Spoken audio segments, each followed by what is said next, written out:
El misterio de Graxford Hall. John Harwood. Sinopsis. Londres, década de 1880. La joven Constance Langton crece en un entorno familiar marcado por un padre distante y una madre en perpetuo luto por el hijo muerto. Tras acudir a una sesión de espiritismo con trágicas consecuencias, Constance se queda sola y lo único que recibe es una misteriosa herencia, la lúgubre mansión de Graxford Hall, envuelta en una leyenda maldita. Para conseguir que se manifieste un espíritu, cójanse unos 20 metros de delicada gasa de seda y al menos 2 metros anchos y muy transparentes. Lávense cuidadosamente y escúrranse 7 veces. Prepárese después una solución con un bote de pintura fosforescente Balmain, medio vaso de barniz Delmar y un vaso de benzina dorada y 50 gotas de aceite de lavanda. Empápese a conciencia el tejido mientras permanezca líquido y después déjese secar durante 3 días. Lávese después con un jabón de naftalina hasta que se le haya ido el olor y el tejido quede perfectamente suave y flexible. En una habitación oscura, el tejido parecerá como un vapor suave y luminoso. Revelaciones de una medium, 1891.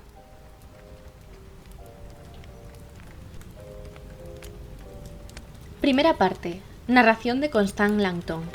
Enero de 1889. Si mi hermana Alma hubiera vivido, yo jamás habría comenzado a asistir a sesiones de espiritismo. Murió de escarlatina, poco después de su segundo cumpleaños, cuando yo tenía 5 años. Solo recuerdo fragmentos de los días anteriores a su muerte, mamá bailando con Alma sobre sus rodillas y cantando como jamás volvería a cantar, y yo leyéndole en voz alta la cartilla a mamá mientras ella balanceaba la cuna de Alma con el pie. Y también me recuerdo caminando hasta el Foundling Hospital junto a Annie, nuestra niñera, mientras ella empujaba el cochecito de la niña y yo iba aferrada a él.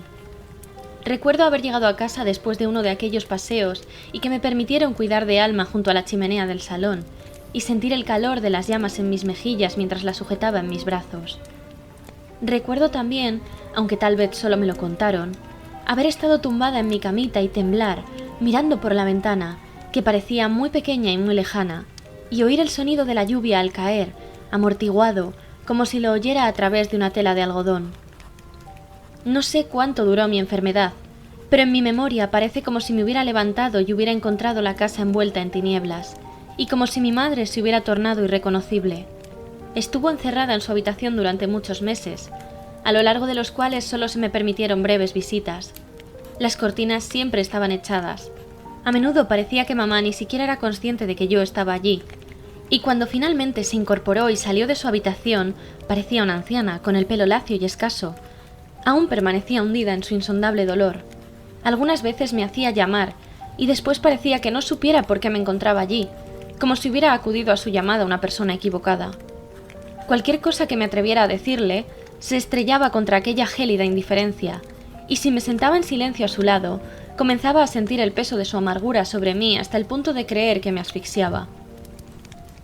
Me gustaría poder decir que mi padre también sufrió, pero si fue así, yo no vi ninguna señal que lo demostrara. Su conducta para con mamá fue siempre cortés y atenta, muy parecida a la del Dr. Warburton, que solía visitarnos de tanto en tanto y se iba de casa meneando tristemente la cabeza. Papá nunca estuvo enfermo, ni enojado, ni abatido, y gritó el mismo número de veces que apareció en público sin tener perfectamente enceradas las puntas de su bigote. Algunas veces, por la mañana, después de que Annie me hubiera dado la leche con pan, subía las escaleras y observaba a papá y a mamá a través de la apertura de la puerta del salón. «Espero que estés un poco mejor hoy, querida», solía decir papá. Y mamá parecía despertar fatigadamente de su ensoñación y decía que sí, que suponía que sí, y entonces papá volvía a la lectura de su The Times hasta que se hacía la hora de ir al British Museum, donde constantemente trabajaba en su libro. La mayoría de los días cenaba fuera, y los domingos, cuando estaba cerrado el museo, trabajaba en su estudio. No iba a la iglesia porque estaba muy ocupado con su obra, y mamá tampoco iba porque nunca se encontraba lo suficientemente bien, así que todos los domingos Annie y yo íbamos juntas y solas al St. George. Annie solía explicarme que mamá sufría tanto porque Dios se había llevado a Alma al cielo, lo cual, en mi opinión, era extremadamente cruel por parte del Señor. Pero si Alma era feliz y nunca más volvería a estar enferma, y podríamos estar juntas de nuevo algún día, ¿Por qué mamá se encontraba tan terriblemente abatida? Porque adoraba a Alma, me contestaba Annie, y no había soportado separarse de ella. Pero cuando pasara el luto, mamá recuperaría el ánimo. Mientras tanto, y una vez que mamá fue capaz de salir de casa, lo único que podíamos hacer era acompañarla al único lugar al que acudía siempre, el cementerio que había cerca del Foundling Hospital, y poner flores recién cortadas en la tumba de Alma. Yo me preguntaba por qué Dios había dejado el cuerpo de Alma allí y se había llevado solo su espíritu, y me preguntaba también si él podría arreglar el alma que se le había roto a mamá. Pero Annie evitó responder a mis preguntas diciendo que ya comprendería todo cuando fuera mayor. Annie tenía el pelo moreno, muy estirado hacia atrás, y ojos oscuros y una manera de hablar muy dulce. Yo pensaba que era muy hermosa, aunque ella me aseguraba que no. Había nacido en un pueblo de Somerset, donde su padre era picadero y tenía 4 hermanos y 3 hermanas. Además, otros 5 hermanitos suyos habían muerto cuando aún eran muy pequeños. Cuando me lo contó, yo imaginé que su madre probablemente se habría sentido muchísimo más apenada que la mía. Pues no. Según Annie, su madre no había tenido tiempo para lutos, había estado demasiado ocupada cuidando al resto de los chiquillos. Y no, ellos no habían tenido ninguna niñera, eran demasiado pobres.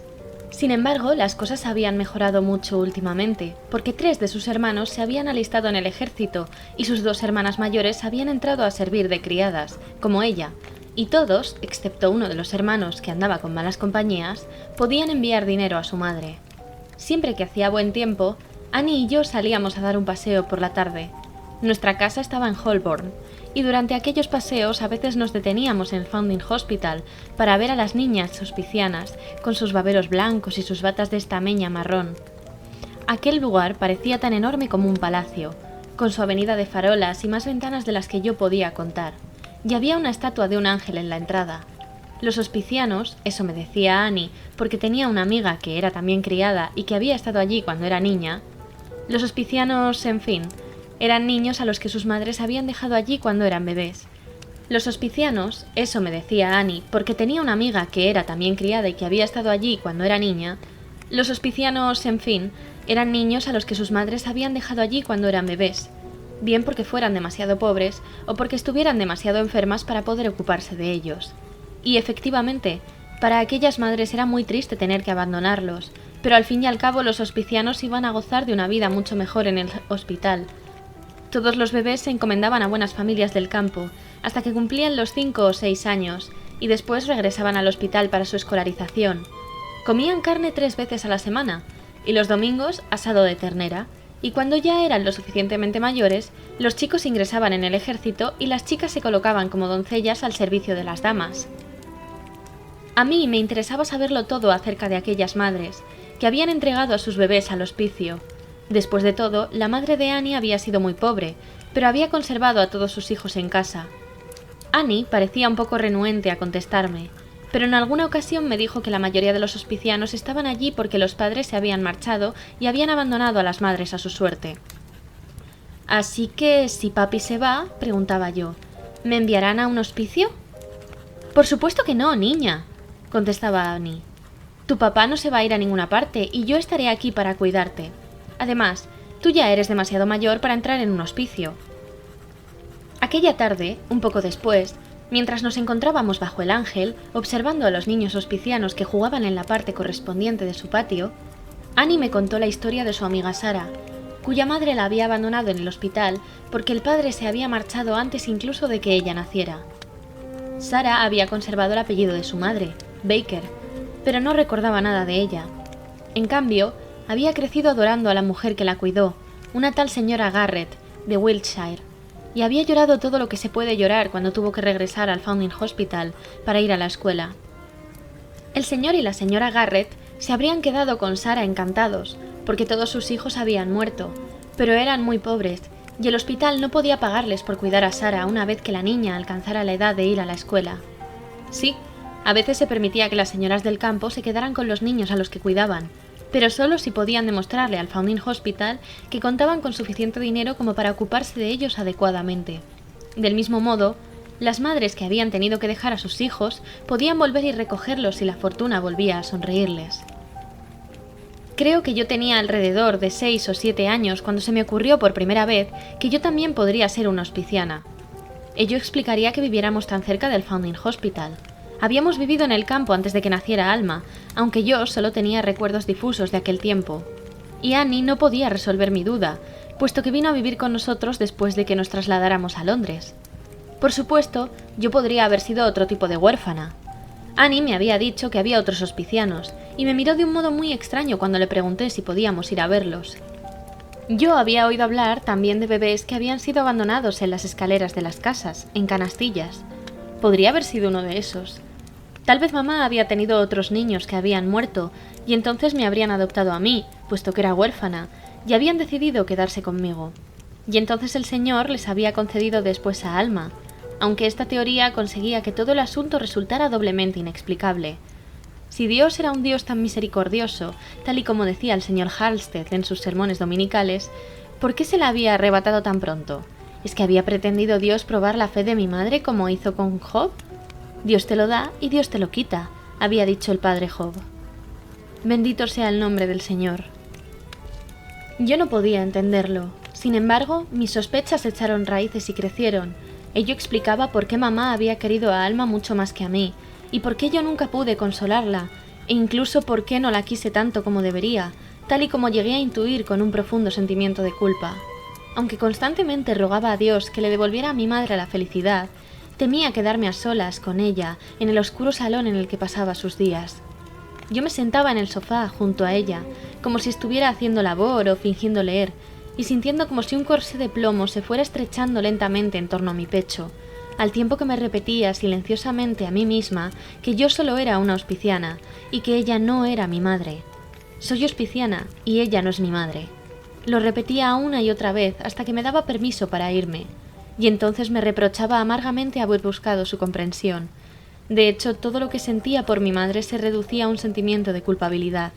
Incluso me sentía culpable por estar viva, porque yo sabía que ella habría preferido que yo hubiera muerto y Alma hubiera vivido. Pero finalmente no me habían devuelto al Foundling Hospital, y puesto que papá y ella habían decidido no decirme que yo era una hospiciana, entendí que no estaría bien preguntarles acerca de ello. Intenté abordar la cuestión con Annie, por todos los medios, pero por alguna razón ella jamás pareció darse por enterada, y cuanto más intentaba yo llevar nuestra conversación hacia el asunto de los hospicios, más parecía apartarse ella, hasta que repentinamente y sin previo aviso se acabaron nuestros paseos hasta el Foundling Hospital. Siempre era la semana que viene u otro día. Una vez le pregunté si pensaba que yo era culpable de que Alma hubiera muerto, y me aterrorizó la vehemencia de su negativa. Me preguntó furiosa quién me había metido esas ideas en la cabeza. Pero, ¿y si mamá y papá no le habían dicho a Annie toda la verdad sobre mí? Ella seguramente pensaría que yo era muy mala por imaginar semejante cosa, pero yo nunca estuve lo suficientemente segura de hasta qué punto podía creer lo que me decía respecto a mi pasado.